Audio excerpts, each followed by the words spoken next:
시골 어느 작은 마을에 믿음이 좋고 교회를 사랑하는 권사님이 한 분이 계셨습니다. 이분이 읍내에 나가서 시장을 보다가 아는 사람으로부터 로또 한 장을 선물로 받게 됩니다. 그런데 몇 주 동안 당첨금이 없었던 그 주에 하필이면 권사님이 선물로 받은 그 로또가 수십억 원에 달하는 1등 복권에 당첨된 거예요. 그런데 이분이 사지 않았기 때문에 당첨금을 찾아가지 않아서 로또 업체가 수소문한 끝에 어느 교회 권사님이 1등 당첨이다, 이걸 알게 되었고, 근데 수십억 원을 당첨했다는 얘기를 갑자기 들으면 심장마비로 쓰러지실까봐 권사님이 다니시던 교회 목사님에게 연락을 합니다. 목사님, 이차저차해서 목사님 교회 권사님이 1등의 로또에 당첨이 됐는데 갑자기 이 소식을 들으면 쓰러질 수가 있으니까 목사님이 잘 좀 얘기해 주십시오. 목사님이 전화를 받고 그렇게 하겠습니다. 우리 권사님 믿음 좋고 신앙 좋고 굳건한 분이기 때문에 어려운 일이 없을 거예요. 그래 권사님한테 목사님이 전화를 드리고 신방을 갔습니다. 목사님 어쩐 일이세요? 권사님 뵙고 싶어서 찾아왔습니다. 이런 얘기 저런 얘기 자녀 얘기 하다가 본론으로 들어갑니다. 권사님, 혹시 로또 1등에 당첨되면 어떻게 하실 거예요? 그랬더니 권사님이 말씀하십니다. 그런 일은 절대로 없습니다. 저는 그런 일은 절대로 없을 거예요. 그 권사님이 그렇게 얘기하시니까 목사님이 당황하셔서 다시 얘기합니다. 그러지 마시고 생각은 하실 수 있잖아요. 생각은 만약에 수십억 원 로또에 당첨이 되면 권사님 어떻게 하시겠어요? 그야 교회에 11조 드려야죠. 이 얘기에 목사님이 마음이 흐뭇해지셨어요. 역시 우리 권사님 믿음이 있으신 분이구나. 그런데 본론을 아직 얘기 안 했잖아요. 그런데 1등에 당첨되고도 수십억 원이 남는 돈, 그 돈 어디 쓰시겠어요? 그랬더니 권사님이 이 시골 교회에 목사님이 오셔서 그토록 고생하시고 목회하시는데 목사님 다 드리겠습니다. 그랬더니 그 얘기를 듣고 목사님이 쓰러지셨다는. 우리는 어떠한 응답을 기대하고 있습니까? 어느 날 갑자기 이렇게 하늘에서 일확천금이 오는 것, 집 나간 아이들이 돌아오는 것, 오늘 말씀을 통해서 좀 하나님이 진정으로 우리에게 원하시는 응답의 삶이 무엇인지를 서로 은혜 나누는 저와 여러분 되기를 축복합니다. 응답받는 삶을 살려면 기도의 삶을 살아야 한다. 예레미야 33장 3절 말씀은 응답을 우리에게 어떻게 받을 수 있는지를 이렇게 이야기하고 있습니다. 너는 내게 부르짖으라. 하나님 앞에 부르짖으면 하나님께서는 우리에게 응답하시겠다고 약속하고 계십니다. 예배드리시는 한 분 한 분마다 우리 하나님께 부르짖어 기도하시고 간구하시는 귀한 삶 되셔서 응답받는 삶 되시기를 주의 이름으로 축복합니다. 잠언 16장 1절로 3절 말씀은 우리에게 중요한 메시지를 또한 전하고 있습니다. 마음의 경영은 사람에게 나와도 말의 응답은 여호와께로부터 나오느니라. 사람의 행위가 자기 보기에는 모두 깨끗하여도 여호와는 심령을 감찰하시느니라. 너의 행사를 여호와께 맡기라. 그리하면 내가 경영하는 것이 이루어지리라. 아멘. 주님께 부르짖고 주님께 맡겨드리면 우리에게 하나님께서 응답하신다고 약속하고 계십니다. 우리의 삶 가운데 기도하는 삶, 맡기는 삶을 날마다 들이심으로 응답의 삶을 영위하시기를 주님으로 축복합니다. 그러나 성경에는 하나님께서 응답하시지 않는다는 그런 기도가 있습니다. 이상하지 않습니까? 부르짖으면 응답하시겠다고 약속하셨는데 성경에는요, 이렇게 기도하면 응답하지 않는다는 말씀이 기록되어 있습니다. 이사야서 1장 15절 말씀입니다. 다 같이 읽습니다. 시작. 너희가 손을 펼 때에 내가 눈을 가리우고 너희가 많이 기도할지라도 내가 듣지 아니하리니 이는 너희의 손에 피가 가득함이니라. 우리의 손에 피가 가득하다, 죄가 있다는 이야기입니다. 우리의 삶 가운데, 우리의 심령 가운데 죄가 있으면 하나님은 그 기도를 들으실 수가 없습니다. 우리가 기도할 때에 우리의 삶과 우리의 심령이 죄를 해결해서 하나님 앞에 기도하심으로 응답받는 삶 되기를 원합니다. 역대기상 22장에는 우리가 아는 내용이 있습니다. 다윗이 하나님 앞에 성전을 지어서 하나님 앞에 영광 돌리는 그런 삶을 살기를 원했어요. 그러나 하나님은 다윗에게 성전을 짓는 것을 허락지 않으셨습니다. 우리가 다 아는 내용이죠. 다윗이 너무나 많은 피를 흘렸기 때문에 하나님은 다윗에게 성전 짓는 것을 허락하지 아니하시고 그의 아들 솔로몬에게 성전 짓는 것을 허락하신 것을 우리가 알 수 있습니다. 이토록 우리의 삶 가운데, 우리의 손에, 우리의 심령에 죄가 없어야 하나님이 기도를 들으시는 줄 믿습니다. 시편 66편 18절 말씀입니다. 다 같이 읽습니다. 내가 내 마음에 죄악을 품으면 주께서 듣지 아니하시리라. 내 마음 가운데 죄악이 있는지를 돌아볼 수 있게 되기를 바랍니다. 죄는 할 수 있는데 안 하는 겁니다. 안 할 수 있는데 하는 것이죠. 하나님께서는 우리의 심령을 감찰하신다고 말씀하십니다. 하나님 우리의 일거수일투족을 알고 계시고 앉고 일어섬을 알고 계시고 우리를 눈동자와 같이 지켜보고 계신다고 말씀하십니다. 그래서 우리는 기도하기 전에 우리의 심령이 하나님이 받으실 만한 기도를 드릴 수 있는지를 다시 한번 확인해야 될 줄로 믿습니다. 잠언 16장 2절에는 사람의 행위가 자기 보기에는 모두 깨끗하여도 여호와는 심령을 감찰하시느니라. 우리 하나님은 나의 심령, 우리 모두의 심령을 감찰하시는 분인 줄 믿으시면 아멘 하시겠습니다. 아멘. 다음 하나님이 받으시지 않는 기도는 의심하는 기도입니다. 우리가 믿음으로 기도해요. 가정교회에서 기도하고 그룹 합동 예배에서 기도하고 부흥회 때 기도하는데 어떤 분은 응답을 받습니다. 그러나 어떤 분은 응답을 받지 못하셔요. 그건 왜냐하면 마음에 의심이 있기 때문에 그렇습니다. 하나님 이 병 낫게 해주세요. 어떤 문제가 있는데 낫게 해주세요. 기도를 열심히 하고 내려오는 길에 운전석에서 집사님 그 기도는 어렵겠지? 이게 의심이에요. 겨우 믿음으로 기도하고 내려오면서 그냥 불쑥 내뱉는 그 농담의 말, 그것 때문에 하나님이 기도를 들으실 수가 없는 거예요. 우리가 생각이나 입술의 고백이 하나님 앞에 늘 드려져서 의심 없이 믿음으로 기도함으로 말미암아 응답받는 삶 되시길 주님으로 축복합니다. 사람의 행위는요 자기가 볼 때는 깨끗합니다. 그러나 하나님은 심령을 감찰하시는 분이신 줄 믿습니다. 그 다음은 욕심의 문제입니다. 정욕을 위해서 기도하는 거죠. 자기의 삶을 위해서 내가 이것을 하나님께 받으면 입술로는 하나님의 영광을 위해서 사용한다고 이야기합니다. 선교사님을 돕겠다고 이야기하고 몸된 교회를 돕겠다고 이야기하고 그룹을 위해서 사용하겠다고 이야기하지만 진정 하나님이 응답하시면 입을 닦아버리는 거예요. 응답받기 전에는 많은 사람들이 약속할 수 있어요. 나는 그렇지 않을 것이야. 그런데요 욕심으로 구하는 분들은요 그 다음에 달라지는 거예요. 하나님 말씀 보도록 하겠습니다. 야고보서 4장 3절입니다. 구하여도 받지 못함은 정욕으로 쓰려고 잘못 구하기 때문이다. 적지 않은 분들이 신앙생활 하면서 너무 어려울 때는 하나님 이것 기도 들어주시면 내가 이것 하겠습니다. 하나님 이것 들어주시면 저거 하겠습니다. 약속을 하고 잊어버려요. 어떤 때는 그 약속을 하나님이 계속 생각나게 해주시는데 잊어버려요. 여러분 혹시 은퇴 선교사님 그 숙소를 위해서 많이 기도하셨잖아요. 그걸 위해서 우리 헌신하셨잖아요.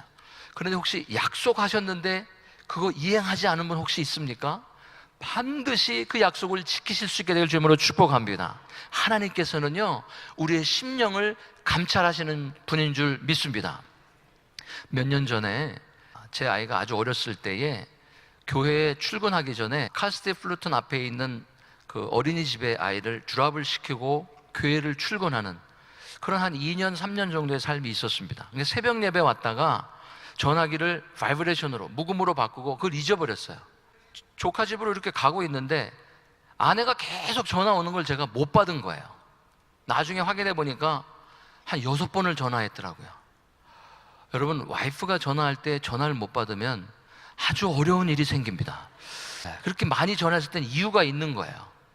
그래서 제가 그걸 못 받았는데 그 집 앞에 이렇게 가서 확인을 해봤더니 목사님 오늘 그 조사야가 아파서 픽업 안 와도 된대요. 그냥 바로 가시면 돼. 이 얘기를 제가 못 들은 거예요. 그러니 그 친척 집까지 갔다가 왔다 갔다 하니 얼마나 제가 그 시간을 쓴 거에 대해서 제 자신이 너무너무 싫었어요. 전화 받을 걸. 그렇게 하고 그 앞에서 차를 돌려서 제 아들만 데리고 학교로 가고 있는데, 그때 5살, 4살 된 아이가 뒤에서 묻습니다. 아빠, 어디 가요? 물어보지 마. 그냥 학교 갈 거야. 조금 있다가 아빠, 어디 가요? 글쎄, 물어보지 말래도 지금 학교 가지 않니? 그게 아니고 조사야 데리고 가야지. 조사야 아프대 하고 제가 가는데 그 아이 입에서 그러면 아빠 기도하고 가야지. 여러분, 신학교를 졸업했다고, 목사가 됐다고 아무것도 아니에요. 아픈 사람이 앞에 있는데 그냥 기도하지 않고 가는 거예요. 제 자신이 얼마나 부끄러운지를 모릅니다. 우리 하나님은요, 심령을 감찰하시는 분인 줄 믿습니다. 우리의 심령이 하나님이 받으실 만한 그런 깨끗한 마음으로 모든 죄를 해결하시고 욕심을 버리고 정말 의심하지 말고 기도하심으로 말미암아 응답의 삶 영위하시길 주님으로 축복합니다. 어떤 분들은 응답받지 못할 때 이런 마음을 가질 수가 있어요. 하나님은 왜 나에게 이런 어려움을 주실까? 난 이 정도면은 여러 가지 믿음의 관문을 넘은 것 같은데 또다시 이런 문제가 내게 왜 올까? 하고 원망하고 불평하는 모습을 보게 됩니다. 그런데 그거 아세요? 그것이 마지막 훈련인지, 그것만 넘으면 하나님이 엄청난 축복을 주시는데 그만 그것을 못 넘고 하나님이 내 삶 가운데 응답하실 기회를 놓치는 모습을 보게 됩니다. 그에 반면에 응답 받으시는 분은요, 어려움이 올 때 담대합니다. 어려움이 오면 할렐루야, 하나님이 이 어려움을 왜 또 주셨습니까? 이 어려움을 이기고 나면 반드시 하나님이 응답하실 줄 믿습니다. 이렇게 차이가 있는 거예요. 우리 귀한 성도님들은 어려움이 올 때에 기쁨으로 받으시고 내 삶을 돌아봐서 죄를 해결하고 욕심을 버려버리고 의심하지 말고 기도함으로 말미암아 응답받는 삶 되길 주님으로 축복합니다. 이제 얼마 안 있으면 자녀들이 대학을 갑니다. 9월 중순 되면 이제 대학이 시작을 하잖아요. 부모님 품에 있다가 아이들이 대학을 가면 분주해집니다. 그러니까 될 수 있으면, 글쎄 모르겠어요, 다른 분의 자녀분들은 모르겠는데, 될 수 있으면 부모님을 멀리 떠나서 먼 주에 있는 학교를 가려고 하는 아이들이 있더라고요. 저희 아이들도 다르지 않아요. 그래서 똑같이 참 하나님의 은혜로, 참 주님의 은혜로 산타바바라의 두 아이들이 다 합격을 했어요. 할렐루야. 그러면 가면 좋잖아요. 그런데 한 아이가 나는 동생이랑 같은 학교 다닐 수 없어, 이렇게 하고 샌디에고를 가겠다는 거예요. 그래서 샌디에고, 그러면 부모님이 여름에 참 쉽지 않은데 그 주말에 양쪽으로 데리러 다녀야 되고 쉽지가 않잖아요. 참 그걸 보면서 제가 기도가 많이 부족했구나, 내가 조금만 기도 더 했더라면 우리 자녀들이 정말 같은 학교 갔을 때 하나님 감사합니다, 주님 감사합니다 이랬을 텐데, 한 아이는 감사한다고 하고 한 아이는 그런 일을 보면서 주의종이지만 기도가 더 부족하구나, 하나님 내 삶 가운데 다시 한번 은혜를 주시옵소서. 저와 여러분들의 삶 가운데 그런 귀한 은혜가 있기를 주님으로 축복합니다. 마지막으로 첫 번째, 그 응답받는 삶의 기도에 관해서 마지막입니다. 부부 사이 문제입니다. 부부가 신앙생활 하면서 매일 은혜스럽게 우리가 살고 있잖아요. 아멘. 어려울 때 서로 기도하고 축복하고 감싸주고 안아주고 격려하고 도와주고, 아멘. 그런데 종종 그렇지 않은 분들이 하와이 쪽에 있는 것 같아요. 동부라 그러니까 동부에서 연락이 와서. 그런데 부부가 어렵더라도 각방을 쓰는 것은 성경이 어떻게 이야기하고 있냐면 남편의 기도가 막힌다고 이야기합니다. 부부 사이에 문제가 있을 때는 빨리 그것을 해결해야 될 줄로 믿습니다. 우리 하나님 말씀 한번 보도록 하겠습니다. 베드로전서 3장 7절입니다. 남편들아, 이와 같이 지식을 따라 너희 아내와 동거하고 그를 더 연약한 그릇이요 더 생명의 은혜를 받아 함께 이어받을 자로 귀히 여기라. 이는 너희 기도가 막히지 아니하게 하려 함이라. 우리의 기도가 막히지 않게 하기 위해서, 결국은 우리 기도가 응답받으려면 빨리 그 문제를 풀어야 될 줄로 믿습니다. 한 목소리로 따라하겠습니다. 먼저 잘못됐다고 하는 사람이 신앙이 좋은 사람이다. 하나님께서는요, 잘못했다고 먼저 회개하고 그 떨어진 관계가 회복될 때에 그 가정의 기도를 응답하십니다. 특별히 남편의 기도를 막히지 않도록 은혜를 주시는 줄 믿습니다. 우리 예배드리는 한 분 한 분마다 혹시 각방을 쓰고 있는 분이 있다면 합방하시기를 주님으로 축복합니다. 아멘. 두 번째, 응답받는 삶을 살려면 예배하는 삶을 살아야 한다. 구약에서는 예배를 제사라고 표현하였습니다. 단을 쌓았다, 여호와의 이름을 불렀다. 우리가 예배할 때에 하나님께서는 응답하시는데 먼저 짚고 넘어가야 될 부분은 뭐냐면 우리가 무엇을 얻기 위해서 예배드리는 것은 아니라는 겁니다. 우리가 하나님께 무엇을 꼭 얻어내려고 예배드린다? 이것은 맞지가 않죠. 하나님이 우리에게 부어주신 그 사랑에 감동해서, 아멘, 하나님이 우리에게 주신 그 큰 사랑에 너무 감사해서 예배드리는 줄 믿습니다. 근데 하나님은요, 예배드리는 그 모든 심령들을 기쁘게 받으시고 응답의 역사를 주시는 거예요. 저는 구약에서 세 분의 그 예배드리는 분들, 또 예배드려서 응답받은 분들의 모범을 나누기를 원합니다. 첫 번째는요, 아브라함입니다. 아브라함이 어떻게 하나님께 예배드렸을까요? 창세기 12장 7절 8절입니다.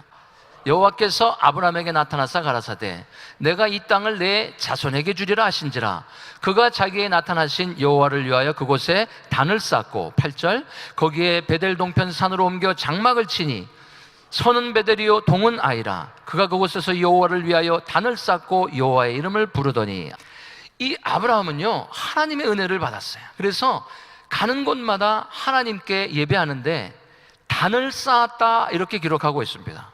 비전센터에 건물이 있는 것도 아니고 또 수천 명의 성도가 있는 것도 아니고 찬양팀과 성가대가 있는 것도 아니에요. 혼자 하나님께 단을 쌓고 하나님의 이름을 불렀던 거예요. 여러분, 혼자 있을 때가 하나님이 보시는, 하나님이 받으시는 예배인 줄 믿습니다. 우리가 수천 명이 예배드려도 혼자 예배드리는 거예요. 말씀이 선포될 때에 하나님 이 말씀이 나의 말씀이 되게 하여 주시옵소서. 지금 말씀이 선포되고 있는데도 생각은 자꾸 한국 갔다 오시고 자꾸 회사 갔다 오고 자녀가 걱정되고, 그분은 예배드리는 거 아니에요. 말씀이 선포될 때에 하나님 이 말씀으로 나의 심령을 고치시고 나의 자녀를 고치시고 우리의 가정을 고치시고 우리의 그룹을 회복시켜 주시옵소서. 그런 심령 가운데 하나님의 말씀이 역사하신 줄 믿습니다. 더 나아가서 창세기 13장 18절 말씀에 다 같이 읽습니다. 이에 아브라함이 장막을 옮겨 헤브론에 있는 마므레 상수리 숲에 이르려고 하며 거기서 여호와를 위하여 단을 쌓았더라. 아멘. 자, 오늘 세 구절만 보았습니다. 그러면 이렇게 저한테 물어볼 수 있어요. 목사님, 아브라함이 3번 예배 드렸군요. 3번만 제사 드리면 축복받겠네요, 응답받겠네. 그렇지 않습니다. 가는 곳마다 여호와의 이름을 부르고 단을 쌓았다는 것입니다. 우리 은혜교회처럼 예배가 넘쳐나는 교회가 없어요. 새벽 예배, 아멘, 금요 예배, 목요 주빌리 예배, 각 부서별 예배, 가정교회 예배, 그룹 합동 예배, 또 선교지 가면 바이블 타임 붙들고 또 기도하고 예배하고, 얼마 전에 1000번째 예배 드렸죠. 1000번째 예배 드리는 교회가 전 세계에 몇 개나 있을까요? 알아보진 않았지만 몇 개 되지 않아요. 또 40일 종료 예배는 어떻습니까? 흰 종이에 종이 기도 제목을 적고 또 노란 종이에 응답받은 걸 적어서 하나님 앞에 영광 올려드렸잖아요. 이렇게 많은 예배를 하나님이 받으시는데 우리가 응답받는 예배가 과연 어디 있느냐? 저는 이것을 여러분들에게 여쭙고 싶습니다. 한 분 한 분마다 하나님이 받으시는 귀한 예배를 드릴 수 있게 될 주임으로 축복합니다. 두 번째 소개해드릴 분은 모세입니다. 모세는 우리가 다 알다시피 하나님께서 엄청난 시련을 겪게 하셨습니다. 먼저 궁전에서 40년을 훈련을 받았습니다. 그 귀한 훈련을 받고 나와서 자기 백성을 위해 고작 첫 번째 한 일이 무엇입니까? 살인입니다. 그 훌륭한 교육, 무술을 배웠고 언변이 능하고 엄청난 그런 교육을 받았음에도 그가 하나님 앞에 붙들리지 않고 자기 의지로 한 일은 사람을 죽인 일밖에 하지 못하는 거예요. 그런 그를 하나님이 다시 광야로 보내시고 40년을 더 훈련시킨 다음에 80세가 돼서 그를 사용하기 시작하시는데, 하나님께서 모세에게 명한 제사, 그 예배를 한번 소개하기를 원합니다. 출애굽기 20장 22절로 24절 말씀입니다. 여호와께서 모세에게 이르시되 너는 이스라엘 자손에게 이같이 이르라. 내가 하늘로서부터 너희에게 말하는 것을 너희가 친히 보았으니 너희는 나를 비교서 은으로나 신상으로나 금으로나 신상을 너희 위하여 만들지 말고 내게 토단을 쌓고 그 위에 너희의 양과 소로 너희의 번제와 화목제를 드리라. 내가 물은 내 이름을 기념하게 하는 곳에서 내게 강림하여 복을 주리라. 자, 이 말씀을 보면 24절 말씀에 양과 소로 번제와 화목제를 드리라. 그 전에 뭐가 있죠? 토단을 쌓고, 단을 쌓고 제사를 드리라는 거예요. 오늘은 제물 얘기가 아니기 때문에 깊게 말씀을 못 드리지만, 예배 드릴 때에 하나님 앞에 제물을 드리지 못하면 그 예배는 하나님이 받으실 수가 없는 거예요. 할렐루야. 하나님께서 중요하지 않은 내용을 모세에게 말씀하셨을까요? 이 내용은요, 하나님께서 모세에게 십계명을 주시고 이제 산에서 내려와서 그 이스라엘 백성에게 정말 너무 감격스러운 마음으로 하나님이 나에게 이렇게 우리를 위하여 십계명을 주셨어, 이렇게 아주 놀라운 은혜를 나누려고 내려왔는데 이스라엘 백성이 한 것이 무엇입니까? 그 우상을 섬기고 있는 거예요. 얼마나 모세의 마음이 어렸을까요? 하나님은 이미 그것을 아시고 우상을 섬기지 말고 토단을 쌓고 소와 양으로 번제와 화목제를 드려 하나님을 예배하라고 말씀하고 있습니다. 이제 그 다음 절입니다. 내 이름을 기념하게 하는 모든 곳에서 내게 임하여 복을 주리라. 할렐루야. 그렇게 토단을 쌓고 하나님 앞에 정성껏 예물을 준비한 그 예배를 하나님이 어떻게 임재하시냐면요, 복으로 임재하시겠다는 거예요. 응답의 역사가 그제서야 나오는 줄 믿습니다. 우리 예배를 한번 돌아보기 원합니다. 주일 예배 얼마나 은혜가 넘칩니까? 합동 예배도 은혜가 넘치는 줄 믿습니다. 이 자리가 너무 떨려요. 왜냐하면 생명의 말씀을 전하니까, 이 말씀을 먹고 성도가 살아나야 되니까 담임 목사님의 마음이 정말 느껴지는 거예요. 우리가 예배 드릴 때 어떠한 마음으로 드립니까? 하나님이 받으시는 예배 드리시길 주님으로 축복합니다. 세 번째는 여러분들이 잘 아시는 솔로몬입니다. 솔로몬은요, 다윗의 뒤를 이어서 성전을 건축했죠. 1000번제는 한 번에 소를 1000마리를 하나님께 제사 드린 거죠.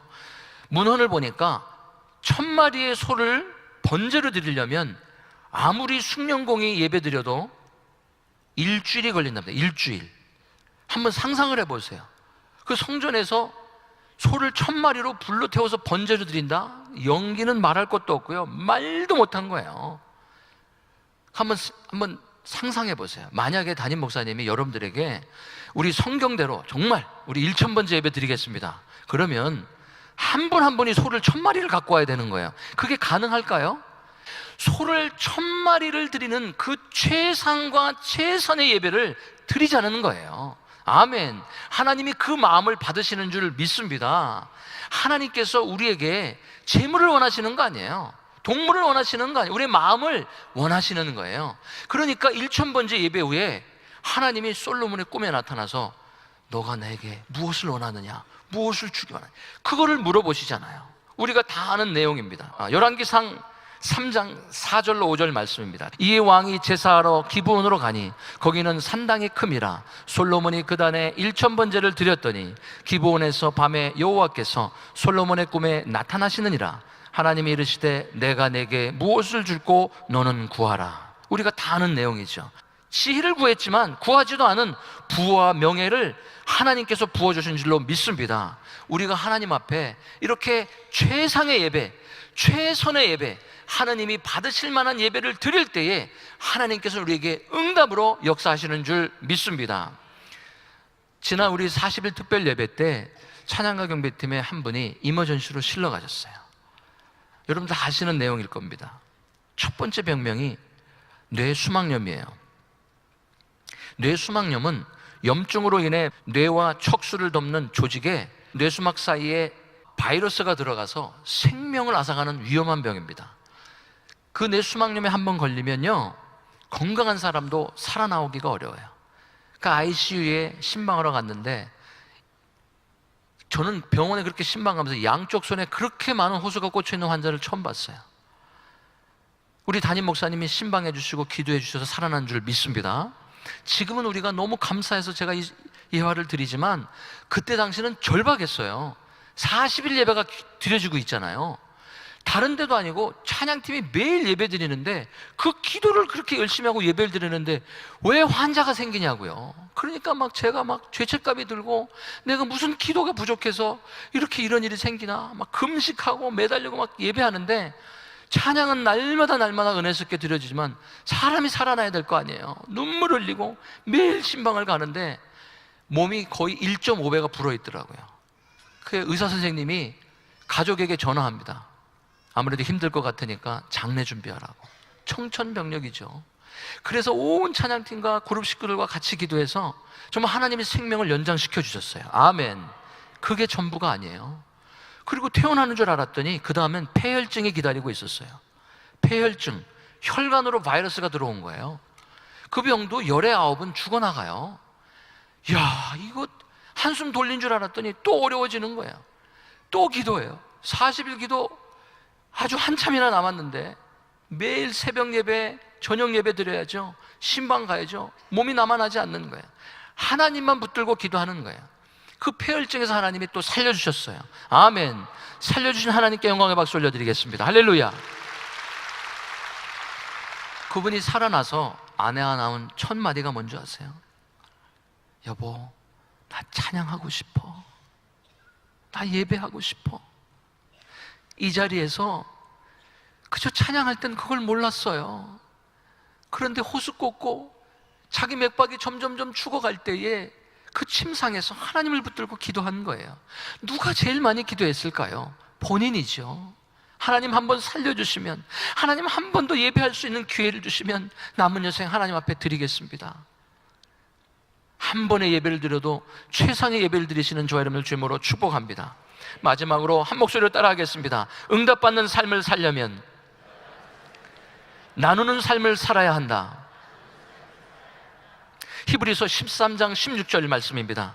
오직 선을 행함과 서로 나눠주기를 잊지 말라. 하나님은 이 같은 제사를 기뻐하시느니라. 우리가 착하고 또 좋은 마음으로 많은 사람들을 살려내는데 결국은 전도와 선교인 줄 믿습니다. 우리가 이 땅에서, 이 미국에서, 또 캘리포니아에서, 오렌지 카운티에서, 그것도 금싸라기 땅 풀러턴에서 이렇게 아름다운 성전에서 예배드리는 것, 하나님의 은혜인 줄 믿습니다. 하나님께서 우리를 축복하신 거예요. 어떻게 이와 같은 은혜와 축복을 누릴 수 있을까요? 저는 3년 전에 서울 은혜동산을 섬기면서 마지막 날 양화진 선교사의 묘에 다녀왔습니다. 11월 달 한국 너무 춥더라고요. 강바람이 얼마나 추운지. 참 부끄러운 거는 제가 한국에서 신앙생활 할 때 양화진이 어디 있는지도 몰랐어요. 그런데 미국에 와서 은혜 받고 우리 목사님이 예화를 통해서 소개하셔서 내가 저기 한번 가봐야 되겠다. 갔는데 그 묘에는 417명이 묻혀 있습니다. 그 중에 선교사가 90명, 선교사 가족은 55명입니다. 비선교사가 272명이 묻혀 있습니다. 저는 그 중에 한 분의 묘비를 여러분들에게 읽어드리기 원합니다. 루비 캔드릭이라는 여자 선교사님입니다. 만일 내게 천의 생명이 주어진다 해도 그 모든 생명을 한국에 바치리라. 조금 길지만 제가 읽어드리도록 하겠습니다. 루비 캔드릭 선교사, 그는 1883년 텍사스에서 출생하여 1905년 캔사스 여자 성경 전문대학을 졸업하고 미국 남감리회 선교사로 지원합니다. 그러나 그는 연령 미달로 나이가 너무 어려서 2년을 더 기다리고 1년은 교사로, 1년은 대학 특별과를 공부한 뒤에 1907년 텍사스 에벳 청년의 후원으로 조선 땅에 선교사로 들어오게 됩니다. 조선에 체제했던 기간은 1년도 못 되었습니다. 황해도 개성에서 여학교로 봉사했고 이 기간 동안 많은 선교사님들의 사역을 준비하고 조선어를 배우는 과정에 불과하였습니다. 이분은 들어온 그 다음에 1908년도에 급성 맹장염으로 서울 세브란스 병원에 입원하여 수술을 받았지만 1908년 8월 15일 25세의 젊은 나이로 소천하게 됩니다. 그의 비문에는 내게 천의 생명이 있어도 그 모두를 한국에 바치리라는 문구가 기록되어 있습니다. 그의 비문은 그가 생존했을 때에 텍사스 앱웻 청년회에 보낸 편지 속에 있었고 그 편지가 미국에 배달되었을 때, 그때 당시는 배로 가잖아요. 그러니까 6개월, 8개월 이렇게 걸렸는데 마침 그 청년회는 연합성회를 개최하고 있었습니다. 그들의 후원으로 조선에서 열정적인 사명감을 갖고 활동하는 켄드릭 선교사의 편지에 많은 참석자들은 감사했고 하나님께 영광 올려드렸다고 합니다. 그런데 그게 다가 아니에요. 그런데 이 편지를 받고 난 그 다음 날 비보가 전해집니다. 전보가 빨리 들어간 거죠. 그 청년회에 그 켄드릭 선교사가 한국에서 소천했다는 소식의 전보였습니다. 회의 참석자는 모두 놀랐고 슬퍼했습니다. 그러나 이 대회 참석자 중 20명이 선교사로 하나님 앞에 헌신하는 놀라운 기적을 체험하게 됩니다. 여러분, 25살의 여성이 대학교 대학원을 졸업하고 한껏 멋을 내고 남자친구 만나고 가정을 꿈꾸며 많은 것을 계획할 수 있었음에도 그는 그 나이에 저와 여러분들을 위해서, 어둠의 땅 조선 땅을 위해서 25살 선교의 꽃도 피워보지 못하고 맹장염으로 소천하였습니다. 그 죽음이 헛된 죽음이었을까요? 결코 아닙니다. 그 한 명의 죽음을 받으시고 20명이 넘는 선교사를 하나님이 받으셨습니다. 그 켄드릭 선교사는 그의 유언에서 내가 죽거든 텍사스 청년들에게 10명, 20명, 50명씩 조선으로 나오라고 전해주세요 라는 유언을 남겼다고 합니다. 저는 너무 부끄러운 마음이 들었습니다. 나의 생명을 위해 그토록 많은 선교사님이 헌신하고 수고하고 목숨을 바쳤는데 나는 주의 종으로서 지금 무엇하고 있는가? 나의 예배, 나의 기도는, 나의 나눔은 하나님이 진정 받으실 만한 것인가? 나의 삶 속에 죄는 없는가? 나는 믿음으로 구하고 있는가? 나는 의심으로 구하지 않고 나의 가정생활, 나의 모든 섬김의 사역은 하나님이 받으실 만한 것인가 회개하는 시간이 되었습니다. 사랑하는 성도 여러분, 우리가 이 땅에 살아가는 동안 우리의 삶 가운데 날마다 이와 같은 말씀으로 모든 죄를 해결하시고 하나님이 받으실 만한 예배를 드리심으로 말미암아 또 나눔의 삶으로 말미암아 응답받는 삶을 사시기를 주임으로 축원합니다.